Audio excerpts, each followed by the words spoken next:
सर्वशक्तिमान परमेश्वर के वचनों के पाठों का संग्रह।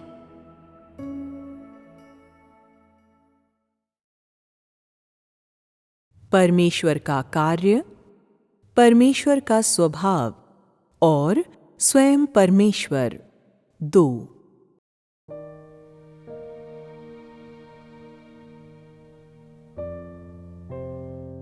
अय्यूब के विषय में लोगों की अनेक गलतफहमियां।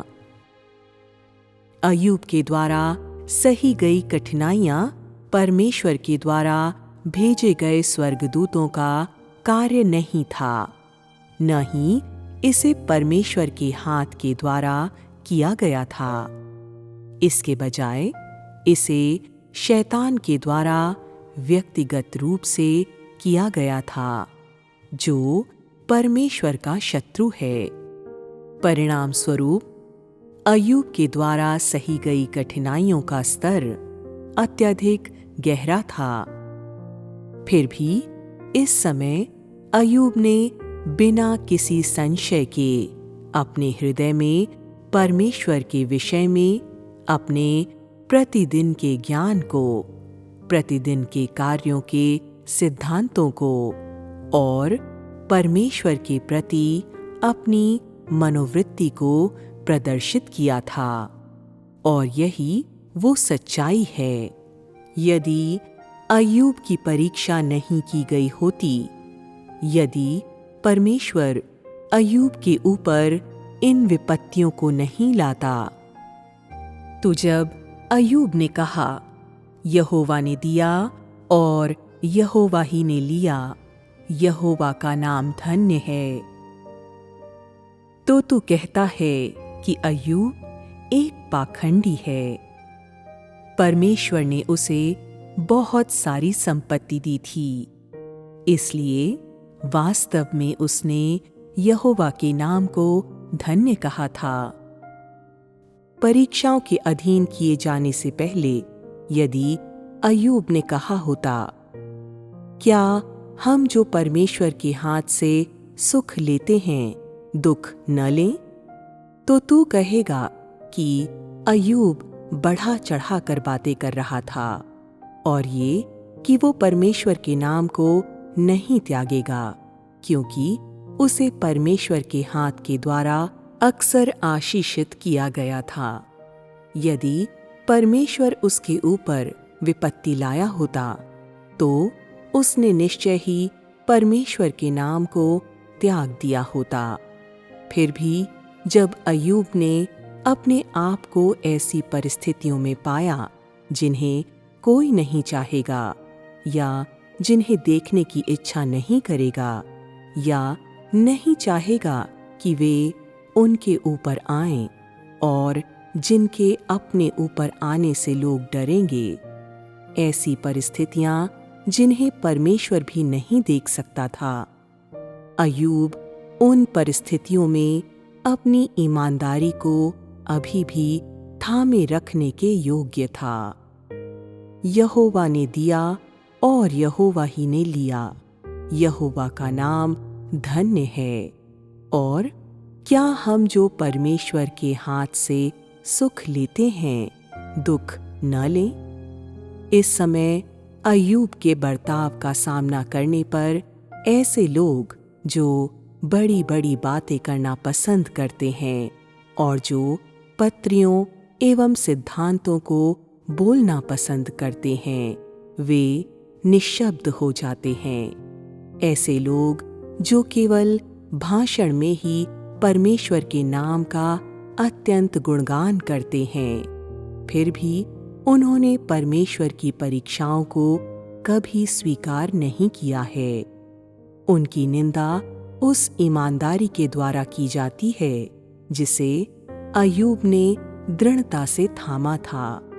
और ऐसे लोग जिन्होंने कभी विश्वास नहीं किया है कि मनुष्य परमेश्वर के मार्ग को दृढ़ता से थामे रहने के योग्य है, उन्हें अय्यूब की गवाही के द्वारा दोषी ठहराया जाता है।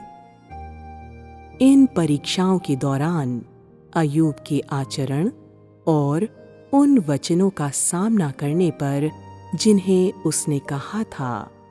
कुछ लोग भ्रम का एहसास करेंगे, कुछ लोग ईर्ष्या का एहसास करेंगे, कुछ लोग संदेह महसूस करेंगे और कुछ लोग उदासीन भी दिखाई देंगे और अय्यूब की गवाही पर घमंड से अपनी अपनी नाक को ऊंचा कर लेंगे, क्योंकि वे न केवल उस पीड़ा को देखते हैं जो परीक्षाओं के दौरान अय्यूब के ऊपर आया था और उन वचनों को पढ़ते हैं जिन्हें अय्यूब के द्वारा कहा गया था, बल्कि वे मानवता की कमजोरियों को भी देखते हैं जिन्हें अय्यूब के द्वारा उजागर किया गया था जब परीक्षाएं उसके ऊपर आ गई थीं।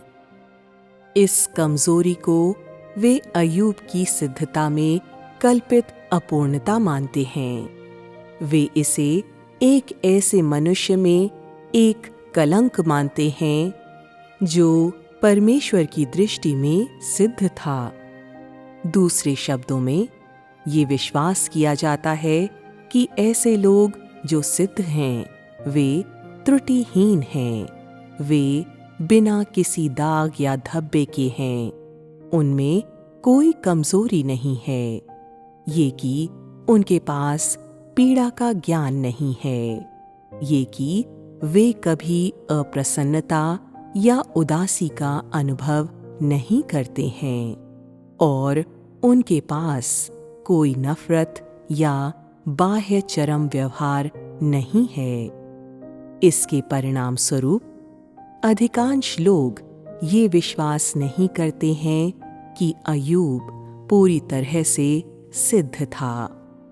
लोग अय्यूब की परीक्षाओं के दौरान उसके अधिकांश व्यवहार को पसंद नहीं करते हैं। उदाहरण के लिए, जब अय्यूब ने अपनी संपत्ति एवं बच्चों को खो दिया, वो फूट फूट कर नहीं रोया जैसा लोग कल्पना करेंगे। उसकी अशिष्टता ने लोगों को ये सोचने के लिए मजबूर किया कि वो रूखा था, क्योंकि उसके पास आंसू या अपने परिवार के लिए प्रेम नहीं था।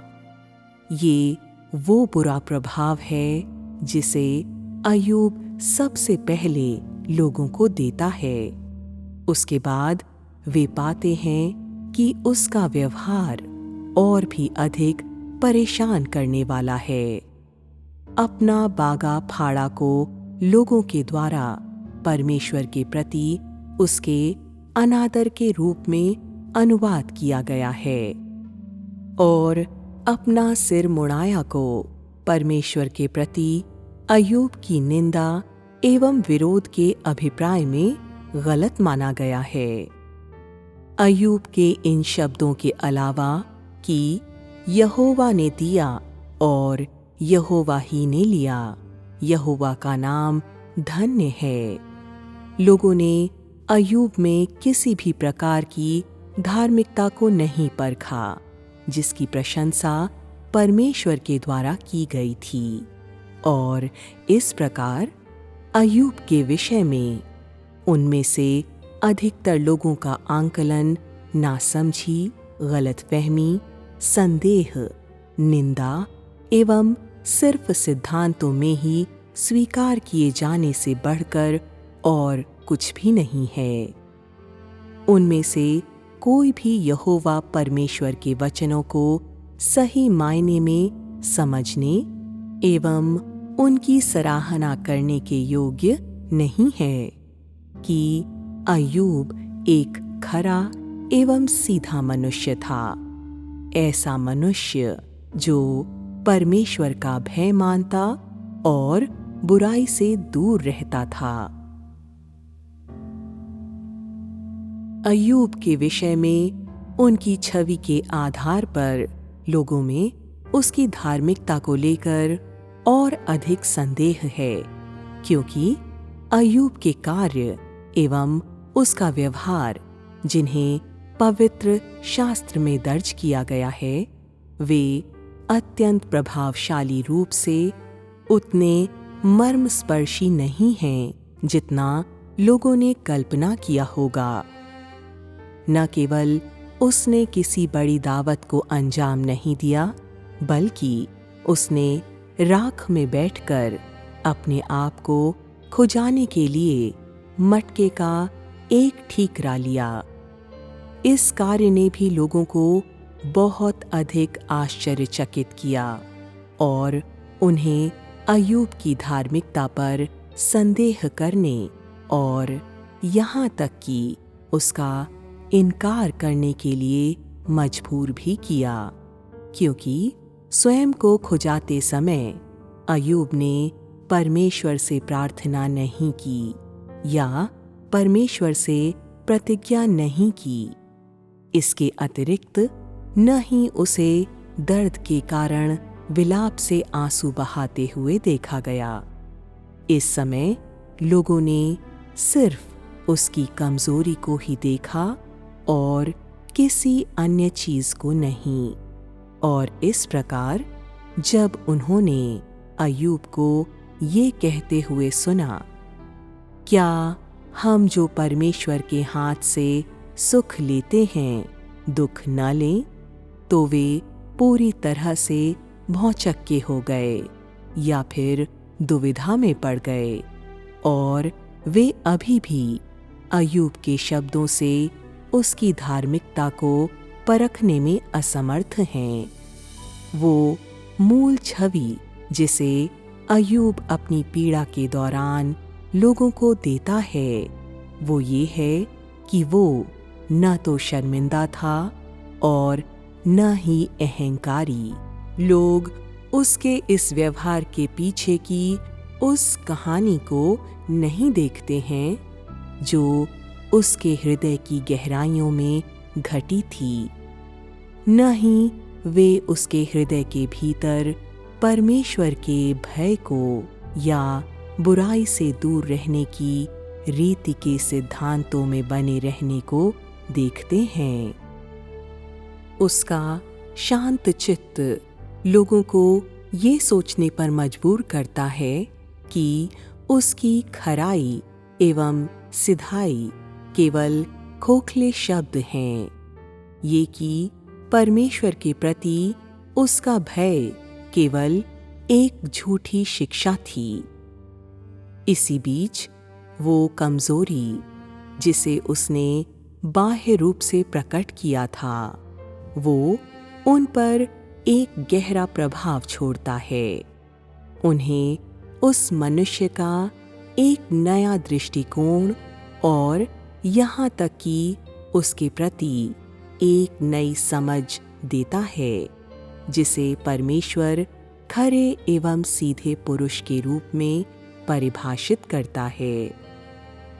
ऐसे नए दृष्टिकोण और नई समझ को उस समय प्रमाणित किया गया जब अय्यूब ने अपना मुंह खोला और उस दिन को धिक्कारने लगा जब वो पैदा हुआ था।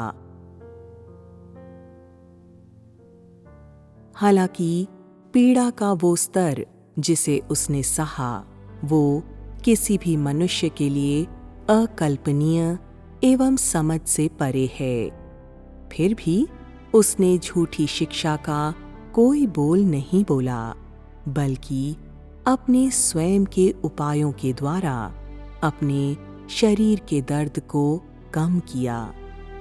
जैसा पवित्र शास्त्र में दर्ज है, उसने कहा, वो दिन जल जाए जिसमें मैं उत्पन्न हुआ, और वो रात भी जिसमें कहा गया बेटे का गर्भ रहा।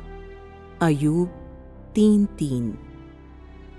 कदाचित किसी ने भी इन शब्दों को महत्वपूर्ण नहीं समझा है, और कदाचित ऐसे भी लोग हैं जिन्होंने इन पर ध्यान दिया है। तुम लोगों की नज़र में क्या इनका अभिप्राय ये है कि अय्यूब ने परमेश्वर का विरोध किया था? क्या वे परमेश्वर के विरुद्ध कोई शिकायत है?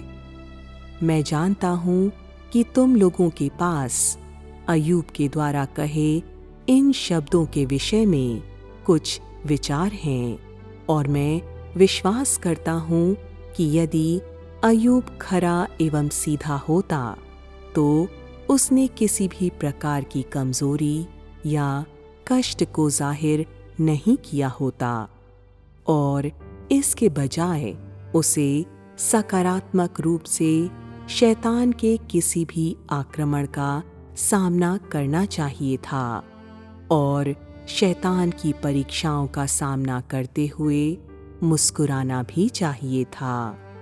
उसे किसी भी प्रकार की पीड़ा के प्रति जरा सी भी प्रतिक्रिया नहीं करनी चाहिए थी जिसे शैतान के द्वारा उसके शरीर पर लाया गया था। न ही उसे अपने हृदय में किसी भी प्रकार की भावनाओं को उजागर करना चाहिए था। यहाँ तक कि उसे परमेश्वर से कहना चाहिए था कि वो इन परीक्षणों को और भी कठिन बना दे। ये वही है जिसे किसी ऐसे व्यक्ति के द्वारा प्रदर्शित एवं धारण किया जाना चाहिए जो अडिग है और जो सचमुच में परमेश्वर का भय मानकर बुराई से दूर रहता है। इस चरम पीड़ा के बीच अय्यूब ने सिर्फ अपने जन्म के समय को कोसा था। उसने परमेश्वर के विषय में शिकायत नहीं की और उसके पास परमेश्वर का विरोध करने का कोई इरादा तो बिल्कुल भी नहीं था। करने की अपेक्षा ये बोलने में अधिक आसान है, क्योंकि प्राचीन समयों से लेकर आज के दिन तक किसी ने भी ऐसी परीक्षाओं का अनुभव नहीं किया है या सहा है जो अय्यूब पर आई थीं, और अय्यूब के समान किसी भी व्यक्ति को उस प्रकार की परीक्षा के अधीन क्यों नहीं किया गया है, क्योंकि जिस रीति से परमेश्वर इसे देखता है, कोई भी व्यक्ति ऐसी जिम्मेदारी या महान आदेश को सहन नहीं कर सकता है जैसा अय्यूब ने किया, वैसा कोई नहीं कर सकता है। और इसके अतिरिक्त अपने जन्म के दिन को कोसने के अलावा कोई भी व्यक्ति अभी भी परमेश्वर के नाम को त्याग सकता है और परमेश्वर यहोवा के नाम को लगातार धन्य नहीं कह सकता है, जैसे अय्यूब ने किया था जब पीड़ाएं उस पर आ गई थीं। क्या कोई व्यक्ति ऐसा कर सकता है? जब हम अय्यूब के बारे में ऐसा कहते हैं, तो क्या हम उसके व्यवहार की सराहना कर रहे हैं? वो एक धर्मी मनुष्य था और वो परमेश्वर की ऐसी गवाही देने के योग्य था, और वो शैतान को खदेड़कर भगाने में समर्थ था कि वो अपने सिर पर अपने हाथों को रखकर भागे, ताकि वो दोबारा उस पर दोष लगाने के लिए परमेश्वर के सामने न आए। तो उसकी सराहना करने में क्या गलत है? क्या ऐसा हो सकता है कि तुम लोगों के स्तर परमेश्वर की अपेक्षा अधिक ऊंचे हैं? क्या ऐसा हो सकता है कि तुम लोग अय्यूब से भी बेहतर करते जब परीक्षाएं तुम लोगों पर आती? परमेश्वर के द्वारा अय्यूब की प्रशंसा की गई थी।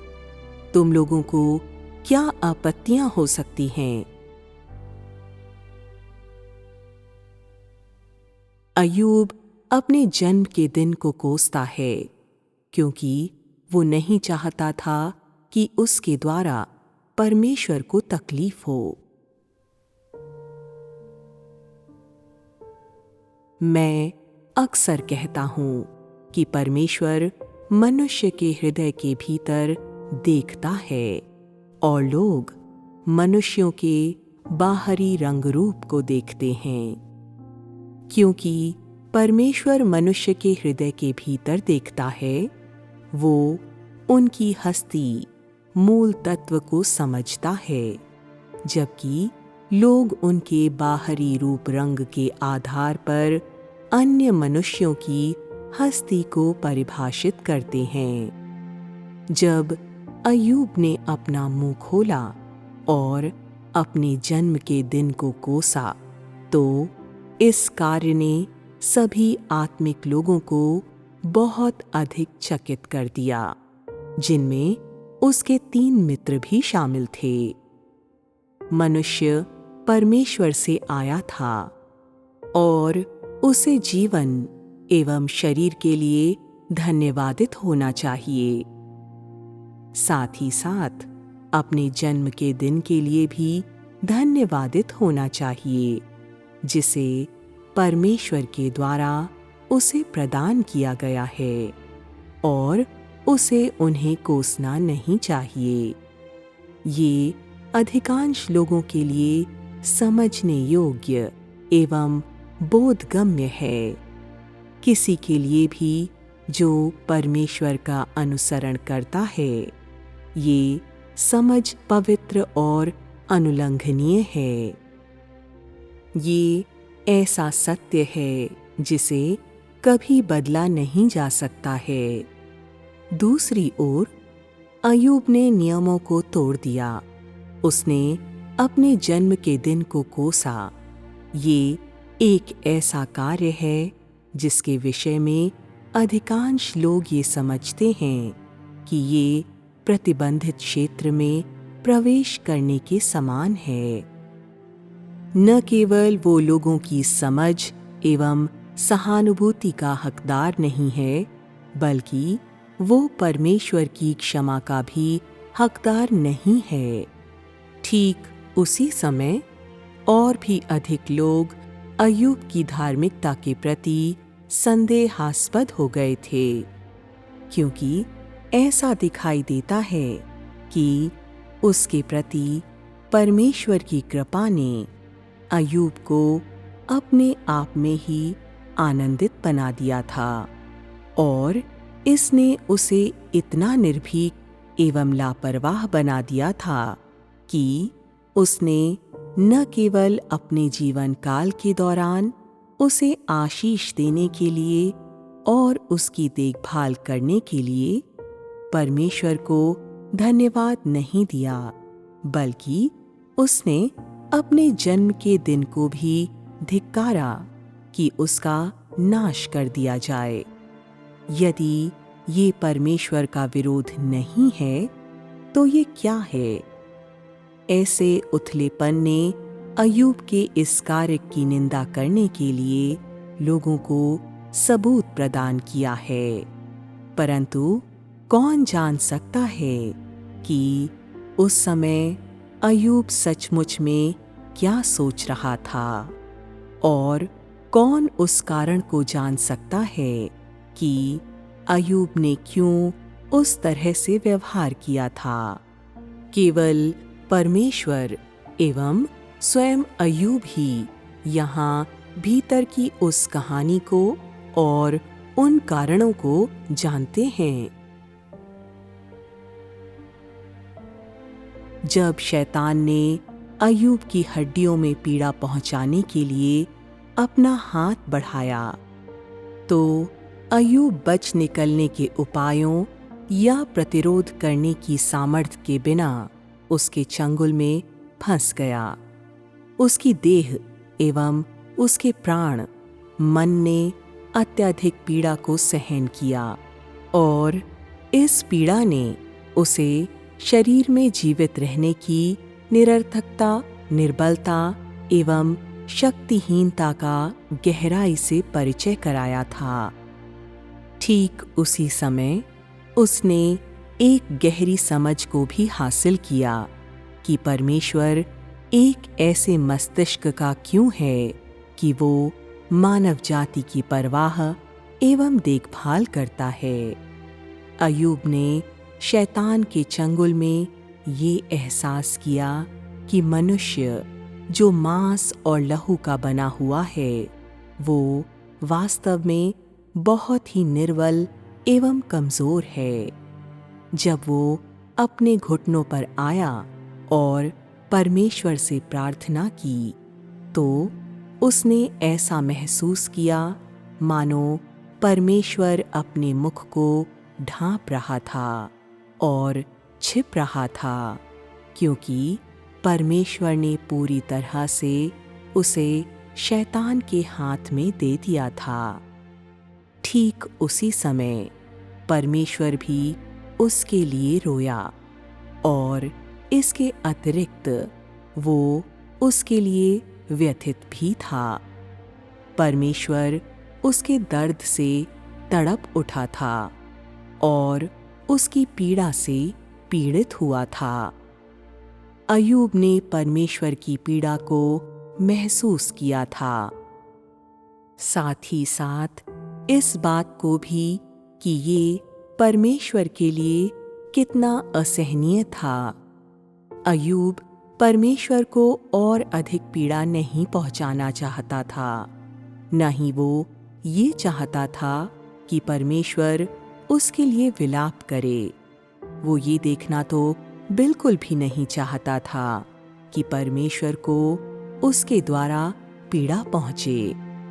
इस घड़ी अय्यूब केवल अपनी देह को स्वयं से उतारना चाहता था। वो आगे से उस पीड़ा को सहना नहीं चाहता था जिसे उसकी देह के द्वारा उस पर लाया गया था, क्योंकि ये परमेश्वर को अपनी पीड़ा के द्वारा पीड़ित होने से रोकेगा। फिर भी वो नहीं कर सका और उसे न केवल देह के उस दर्द को सहना पड़ा बल्कि साथ ही उस पीड़ा को भी सहना पड़ा कि वो नहीं चाहता था कि परमेश्वर को चिंतित करे। इन दो पीड़ाओं ने एक देह से और एक आत्मा से अय्यूब को दिल को चीरने वाला, अंतड़ियों को मरोड़ने वाला दर्द पहुंचाया था और उसे ये एहसास कराया कि मनुष्य की सीमाएं किस प्रकार किसी को परेशान एवं असहाय कर सकती हैं जो मांस और लहू से बना है। इन परिस्थितियों के अंतर्गत परमेश्वर के लिए उसकी लालसा और भी अधिक प्रचंड हो गई थी और शैतान के लिए उसकी घृणा और भी अधिक तीव्र हो गई थी। इस समय परमेश्वर को उसके लिए आंसू बहाकर रोते हुए या दर्द सहते हुए देखने की अपेक्षा अय्यूब ने ये अधिक पसंद किया होता कि मनुष्यों के इस संसार में उसका जन्म कभी न हुआ होता। भला होता कि वो अस्तित्व में नहीं आता। उसने अपनी देह से अत्यंत घृणा करना शुरू कर दिया था और वो बीमार होने एवं अपने आप से और जन्म के दिन से और यहाँ तक कि उन सब से उकताने लगा था जो उससे जुड़े हुए थे। उसने ये इच्छा नहीं की थी कि उसके जन्म के दिन का और अधिक जिक्र किया जाए या उससे कोई मतलब रखा जाए, और इस प्रकार उसने अपना मुंह खोला और अपने जन्म के दिन को कोसा। वो दिन जल जाए जिसमें मैं उत्पन्न हुआ, और वो रात भी जिसमें कहा गया बेटे का गर्भ रहा। वो दिन अंधियारा हो जाए, ऊपर से ईश्वर उसकी सुध न ले और न उसमें प्रकाश हो। अय्यूब 3:3-4। अय्यूब के शब्दों में स्वयं के लिए उसकी घृणा है। वो दिन जल जाए जिसमें मैं उत्पन्न हुआ, और वो रात भी जिसमें कहा गया बेटे का गर्भ रहा। साथ ही साथ उनमें स्वयं के लिए उसकी निंदा और परमेश्वर को दर्द पहुंचाने के लिए ऋणी होने का एहसास भी है।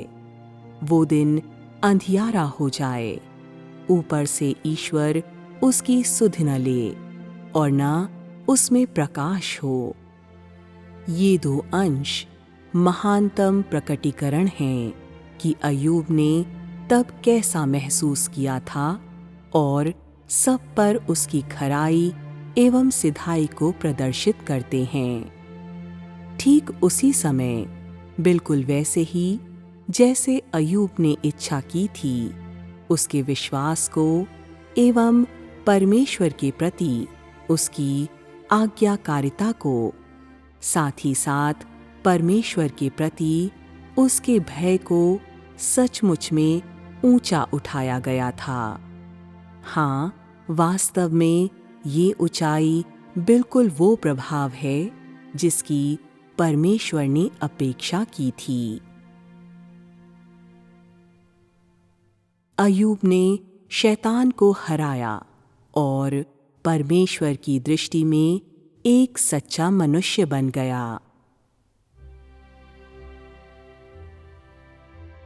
जब अय्यूब पहली बार अपनी परीक्षाओं से होकर गुजरा था, तब उसकी सारी संपत्ति और उसके सभी बच्चों को उससे ले लिया गया था, परंतु उसके परिणाम स्वरूप वो नीचे नहीं गिरा या ऐसा कुछ भी नहीं कहा जो परमेश्वर के विरुद्ध पाप था। उसने शैतान की सभी परीक्षाओं पर विजय प्राप्त की थी और उसने अपनी भौतिक संपत्ति एवं वंश पर और अपनी सांसारिक संपत्तियों को खोने की परीक्षा पर भी विजय प्राप्त की थी।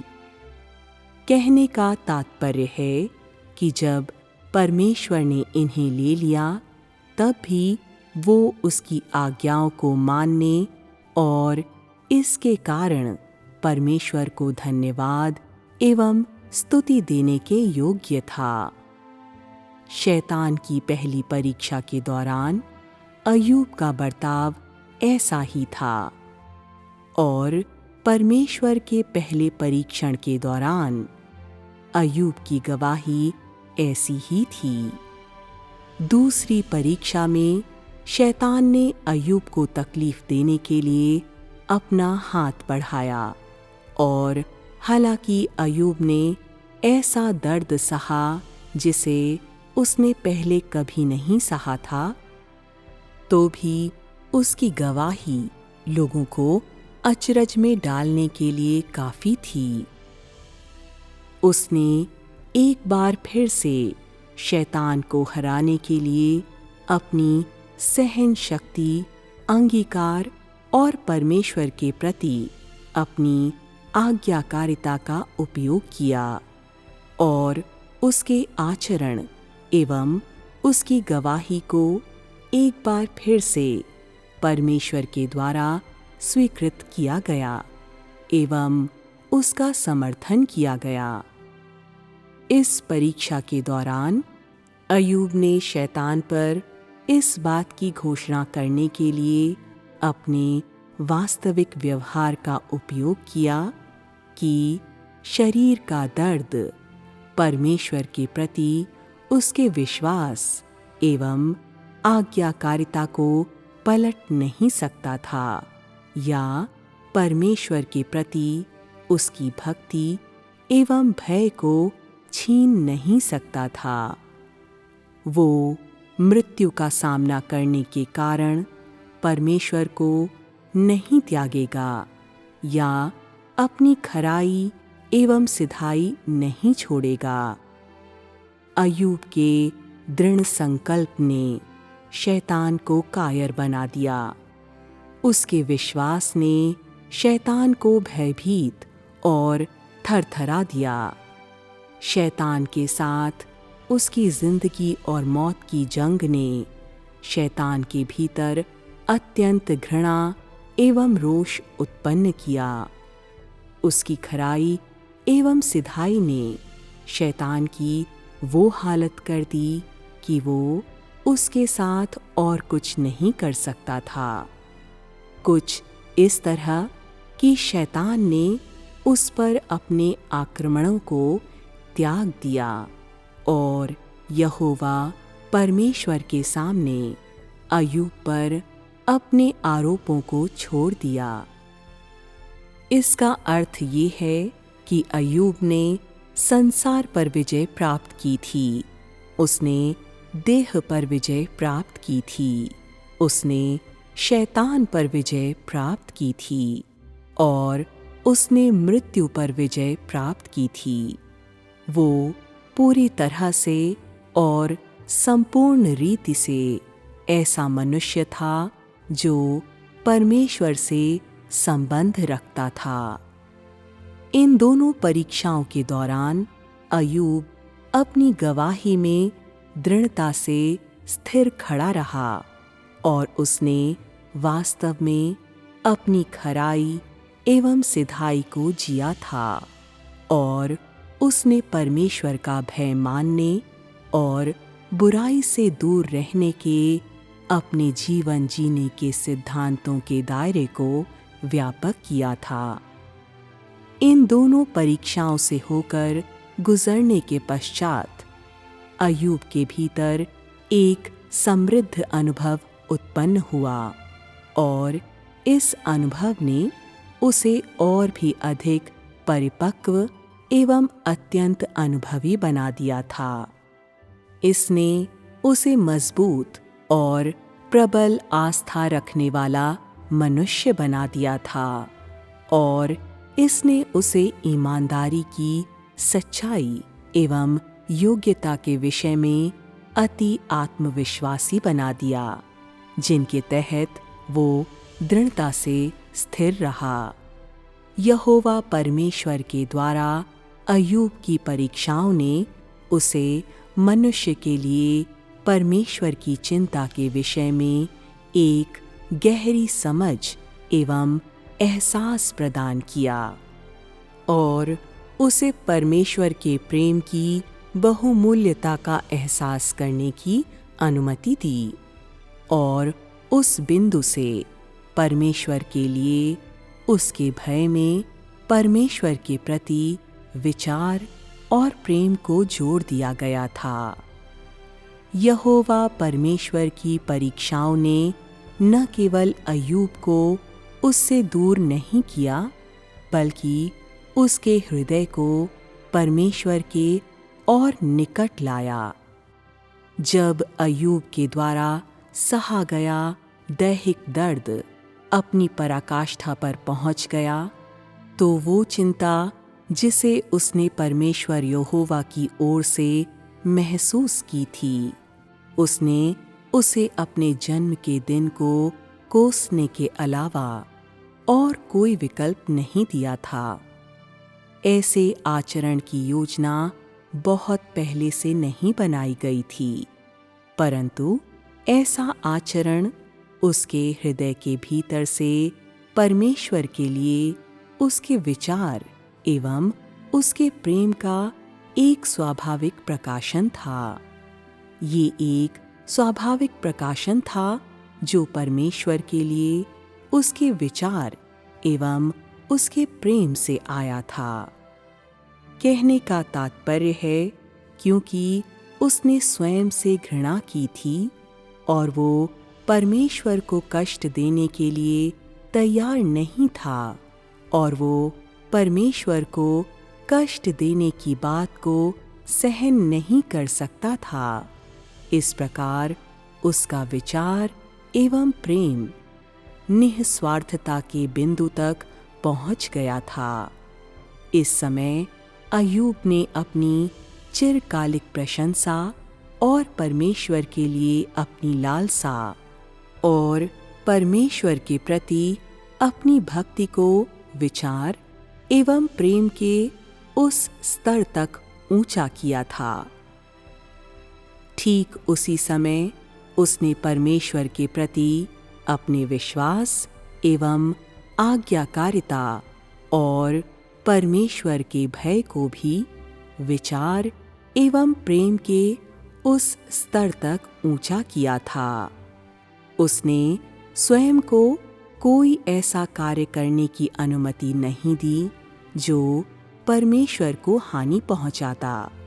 उसने अपने आप को ऐसा बर्ताव करने की अनुमति नहीं दी जो परमेश्वर को नुकसान पहुंचाता, और उसने अपने कारण परमेश्वर पर कोई दुख, कष्ट या अप्रसन्नता लाने की अनुमति भी नहीं दी थी। परमेश्वर की दृष्टि में हालांकि अय्यूब वही पहले का अय्यूब था, फिर भी अय्यूब के विश्वास, उसकी आज्ञाकारिता और परमेश्वर के प्रति उसके भय ने परमेश्वर को संपूर्ण संतुष्टि एवं आनंद पहुंचाया था। इस समय अय्यूब ने उस खराई को प्राप्त किया था जिसे हासिल करने के लिए परमेश्वर ने उससे अपेक्षा की थी। वो एक ऐसा मनुष्य बन गया था जो परमेश्वर की दृष्टि में खरा एवं सीधा कहलाने के योग्य था। उसकी धार्मिकता के कार्यों ने उसे शैतान पर विजय प्राप्त करने और परमेश्वर के प्रति अपनी गवाही में दृढ़ता से स्थिर खड़े रहने की अनुमति दी थी। इस प्रकार उसकी धार्मिकता के कार्यों ने भी उसे सिद्ध किया था और उसके जीवन के मूल्य को ऊंचा किए जाने और किसी भी समय से सर्वोपरि होने की अनुमति दी, और उसे सबसे पहले ऐसा मनुष्य बनाया था जिससे आगे से शैतान के द्वारा उस पर हमला और उसकी परीक्षा न हो। क्योंकि अय्यूब धर्मी था, इसलिए शैतान के द्वारा उस पर आरोप लगाया गया था और उसकी परीक्षा ली गई थी। क्योंकि अय्यूब धर्मी था, इसलिए उसे शैतान को सौंप दिया गया था, और क्योंकि अय्यूब धर्मी था, इसलिए उसने शैतान पर विजय प्राप्त की और उसे हराया था, और वो अपनी गवाही में दृढ़ता से स्थिर बना रहा। अब से अय्यूब एक ऐसा व्यक्ति बन गया था जिसे फिर कभी शैतान के हाथ में नहीं दिया जाएगा। वो सचमुच में परमेश्वर के सिंहासन के सामने आया था और उसने परमेश्वर की आशीषों के अधीन शैतान की जासूसी या तबाही के बगैर ज्योति में जीवन बिताया था। वो परमेश्वर की दृष्टि में एक सच्चा मनुष्य बन गया था, क्योंकि उसे स्वतंत्र किया गया था।